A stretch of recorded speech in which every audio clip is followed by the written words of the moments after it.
Polling ദിനത്തിലും Palakkad ജനത ഒന്നടങ്കം തങ്ങളുടെ ജനപ്രതിനിധി ആരാകണമെന്നുള്ളത് ഒരേ സ്വരത്തിൽ പറയുന്നു. സരിനാണ് ജയിക്കേണ്ടത്. പാലക്കാടിന് ആവശ്യം സരിനാട്ടനാണ്. ഡോക്ടർ സരിൻ ഡോക്ടർ വന്നാണ് ആഗ്രഹം. ഡോക്ടർ സരിൻ ജയിക്കണം. ഡോക്ടർ സരിൻ വരണം. സരിൻ ജയിക്കണം. സരിൻ ബ്രോ സരിൻ ജയിക്കണം. ഡോക്ടർ സരിൻ ജയിക്കണം. ഡോക്ടർ സരിൻ. സരിനാട്ടൻ. ഡോക്ടർ സരിൻ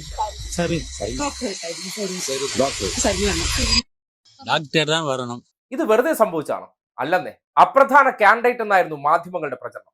അതിനപ്പുറത്തേക്ക് സരിൻ എന്ന വ്യക്തി അദ്ദേഹത്തിന്റെ ഇച്ഛാശക്തി കൊണ്ട്, കഴിവുകൊണ്ട്, ജനങ്ങളോട് ഇടപഴകാനുള്ള അദ്ദേഹത്തിന്റെ കപ്പാസിറ്റി കൊണ്ട് കടന്നു കയറി വന്നതാണ്. BJP UDF തമ്മിലുള്ള പോരാട്ടം എന്ന നിലയ്ക്ക് ചർച്ച ചെയ്യപ്പെട്ടിരുന്ന മണ്ഡലം ഏറ്റവും ഒടുവിൽ ഇങ്ങനെ ജനങ്ങൾ ഒരേ സ്വരത്തിൽ സരിൻ